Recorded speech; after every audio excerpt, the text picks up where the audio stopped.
C Keralam Sarigamapa season 3 grand finale അപ്ഡേറ്റ്സിലേക്കാണ് video പോകുന്നത്. 5 finale contestants ആണ് ഉണ്ടായിരുന്നത്. കുട്ടികൃഷ്ണൻ, അഭയ്, തേജസ്, അനഘ, ദേവനന്ദ എന്നിവരാണ് ഈ 5 പേർ.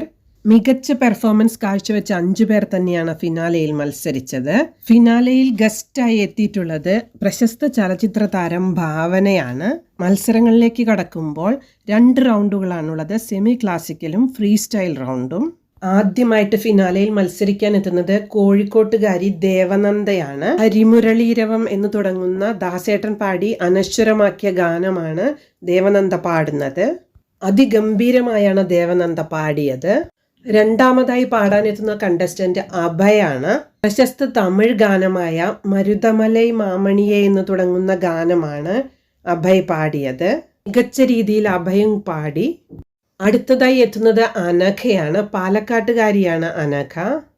കൈതപ്രം രവീന്ദ്രൻ ടീമിന്റെ രഘുവംശപദേ പരിപാലയമാം എന്ന് തുടങ്ങുന്ന അതിമനോഹരമായ ഗാനമാണ് അനഘ അവതരിപ്പിച്ചത്. വളരെ നല്ല രീതിയിലാണ് അനഘ ഈ പാട്ട് പാടിയത്.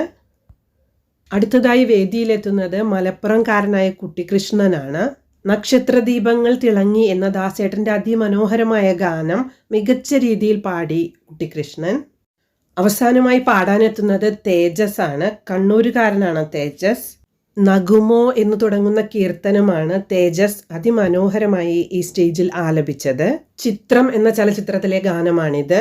രണ്ടാമത്തെ റൗണ്ടായ ഫ്രീ സ്റ്റൈൽ റൗണ്ട് തുടങ്ങുകയായി. ദേവനന്ദ തന്നെയാണ് ആദ്യമായി പാടാനെത്തുന്നത്. മദൻ കാർക്കി AR റഹ്മാൻ ടീമിന്റെ മെയ്ഡ് ഇൻ വെന്നില എന്ന സോങ് ആണ് അതിമനോഹരമായ രീതിയിൽ അവതരിപ്പിച്ചത്. രണ്ടാമതായി പാടാനെത്തിയ അഭയ് പാടിയത് ഇഷ്ക് ക ജാദു എന്ന് തുടങ്ങുന്ന ഗാനമാണ്. അഭയ് നന്നായി പാടിയിട്ടുണ്ട് ഈ ഗാനം. മൂന്നാമതായി എത്തിയത് അനഘയാണ്. ദമാദം മസ്ത് കലണ്ടർ എന്ന് തുടങ്ങുന്ന ഹിന്ദി ഗാനമാണ് അനഘ അവതരിപ്പിച്ചത്. ഇതൊരു അടിപൊളി പെർഫോമൻസ് കൂടിയായിരുന്നു. നാലാമതായി പാടാനെത്തിയ കുട്ടികൃഷ്ണൻ പാടിയത് പക്കാല പാടാൻ വാ എന്ന് തുടങ്ങുന്ന അതിമനോഹരമായ ഗാനമാണ്.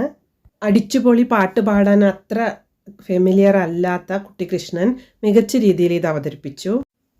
തേജസ് ആണ് അവസാനമായി പാടാനെത്തുന്നത്. ഒരു മലബാറുകാരൻ കൂടിയായ തേജസ് അതിമനോഹരമായ രീതിയിൽ പഞ്ചവർണ്ണ തത്ത പോലെ എന്ന് തുടങ്ങുന്ന ഈ ഗാനം അവതരിപ്പിച്ചു. ഇനി ഈ 5 ഫൈനലിസ്റ്റുകളിൽ നിന്ന് വിന്നറെ തിരഞ്ഞെടുക്കേണ്ട സമയമായി. 5ാം സ്ഥാനക്കാരനായി തിരഞ്ഞെടുത്തത് അഭയനെയാണ്. 1 ലക്ഷം രൂപയും ട്രോഫിയും മറ്റ് സമ്മാനങ്ങളും അഭയന് ലഭിച്ചു. 4ാം സ്ഥാനക്കാരൻ കുട്ടികൃഷ്ണനാണ്. കുട്ടികൃഷ്ണനും ലഭിച്ചത് 1 ലക്ഷം രൂപയും ട്രോഫിയും മറ്റ് സമ്മാനങ്ങളുമാണ്. സെക്കൻഡ് റണ്ണറപ്പ്, അതായത് 3ാം സ്ഥാനക്കാരിയായി തിരഞ്ഞെടുത്തത് പാലക്കാട്ടുകാരി അനഘയെയാണ്. അനഘയ്ക്കും 1 ലക്ഷം രൂപയും ട്രോഫിയും ഈ സമ്മാനങ്ങളെല്ലാം ലഭിക്കുന്നുണ്ട്. ഇനി ഫൈനൽ 2വിൽ നിന്ന് വിന്നറെ കണ്ടെത്തുന്ന സമയമാണ്. ഫസ്റ്റ് റണ്ണറപ്പായി തിരഞ്ഞെടുത്തിരിക്കുന്നത് തേജസിനെയാണ്, അതായത് 2ാം സ്ഥാനക്കാരനായി. തേജസിന് ട്രോഫി നൽകിയത് ഭാവനയാണ്. 2 ലക്ഷം രൂപയും മറ്റ് സമ്മാനങ്ങളുമാണ് തേജസിന് ലഭിക്കുന്നത്. കൂടാതെ റണ്ണേഴ്സ് അപ്പ് ട്രോഫിയുമുണ്ട്.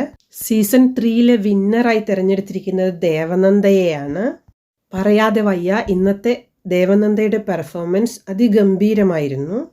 15 ലക്ഷം രൂപയും വിന്നർക്കുള്ള ട്രോഫിയും മറ്റ് സമ്മാനങ്ങളും ദേവനന്ദയ്ക്ക് കൊടുത്തത് ഭാവന തന്നെയാണ്. എല്ലാ വിന്നേഴ്സിനും അഭിനന്ദനങ്ങൾ. വീഡിയോ ഇഷ്ടമായാൽ ലൈക്ക് ചെയ്യാനും ഷെയർ ചെയ്യാനും കമൻറ്റ് ചെയ്യാനും ഹൈപ്പ് ചെയ്യാനും മറക്കരുത്.